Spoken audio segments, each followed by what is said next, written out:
மீண்டும் கொரோனா, பயம் வேண்டாம். திருப்பாடல் 91 எடுத்து வாசியுங்கள். அந்த வாசகம் நமக்கு பாதுகாப்பு அரணாக இருக்கும். இது முற்றிலும் உண்மை. பாதிக்கப்பட்ட நான் பாதுகாக்கப்பட்டேன் என்பதும் உண்மை. 2021 கொரோனாவின் கோர தாண்டவம் மிகவும் கொடுமையாக இருந்த நேரம். கொரோனாவால் பாதிக்கப்பட்டு மரித்தவர்கள் ஏராளம். கொரோனாவால் பாதிக்கப்பட்டவர்களில் நானும் ஒருவன். மருத்துவமனையிலேயே எங்கும் இடம் கிடைக்கவில்லை. 1 மணி நேரமாக ஆம்புலன்ஸிலே சுற்றிக்கொண்டே இருந்தோம். கடைசியில் அருள் அன்னையின் பரிந்துரையாலும் ஆண்டவர் இயேசுவின் கருணையாலும் ஸ்டான்லி மருத்துவமனையிலே எனக்கு இடம் கிடைத்தது. அதுவும் குறைந்த படுக்கை அறை கொண்ட ஒரு நல்ல சுகாதாரமான அறை. நன்றாக கவனித்தார்கள். கொரோனாவின் 2ஆம் அலை வீசிக்கொண்டிருந்த அந்த நேரம் மிகவும் கொடுமையான கால நேரம். மருத்துவமனையிலேயே நோயாளிகள் மடிந்து கொண்டே இருக்கிறார்கள். என் கண் முன்னே, அதுவும் எனது பக்கத்திலே படுத்திருந்த இருவர் ஒருவர் பின் ஒருவராக இறந்தார்கள்.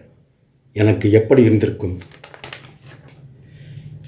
இறந்த பாடியின் அருகிலேயே இரவு முழுவதும் நான் இருந்திருக்கிறேன் என்பதை இப்போது நினைத்து பார்த்தாலும் எப்படியோ இருக்கிறது. இறந்த உடலை பிளாஸ்டிக் உறை போட்டு மூடுவதை பார்க்கும்போது மிகவும் பரிதாபமாக இருந்தது. கடந்த கொரோனா 2ஆம் அலையை என்றுமே மறக்க முடியாது. 10 நாட்கள் மருத்துவமனையிலே சிகிச்சை பெற்று தேவ அன்னையின் பரிந்துரையாலும் ஆண்டவர் இயேசுவின் கருணையாலும் நலம் பெற்று வீடு திரும்பினேன்.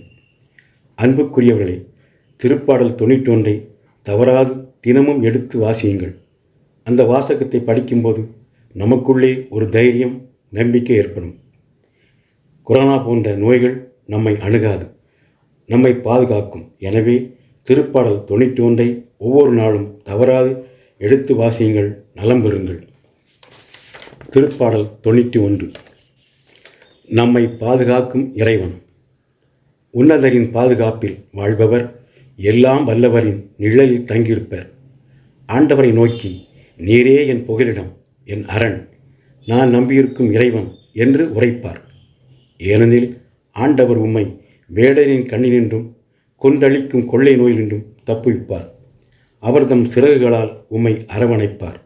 அவர்தம் இறக்கையின் கீழ் நீர் புகலிடம் காண்பீர். அவரது உண்மையே கேடயமும் கவசமும் ஆகும். இரவின் தீகளுக்கும் பகலில் பாய்ந்து வரும் அம்புவுக்கும் நீர் அஞ்ச மாட்டீர். இருளில் உலவும் கொள்ளை நோய்க்கும் நண்பகலில் தாக்கும் கொடிய வாதைக்கும் நீர் அஞ்ச மாட்டீர். உம் பக்கம் 1000 பேர் விழுந்தாலும் உம் வலப்புறம் 16,000 பேர் தாக்கினாலும் எதுவும் உம்மை அணுகாது. பொல்லார்க்கு கிடைக்கும் தண்டனையை நீரே பார்ப்பீர். உம் கண்ணாலே நீர் காண்பீர். ஆண்டவரை உம் புகலிடமாய்க் கொண்டீர். உன்னதரை உம் உறைவிடமாக்கிக் கொண்டீர். ஆகவே தீங்கு உமக்கு நேரிடாது. வாதை உம் கூடாரத்தை நெருங்காது. நீர் செல்லும் இடமெல்லாம் உம்மை காக்கும்படி தம் தூதர்களுக்கு அவர் கட்டளையிடுவார்.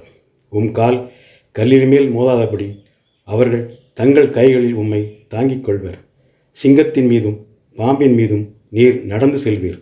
இளம் சிங்கத்தின் மீதும் விரியன் பாம்பின் மீதும் நீர் மிதித்து செல்வீர்.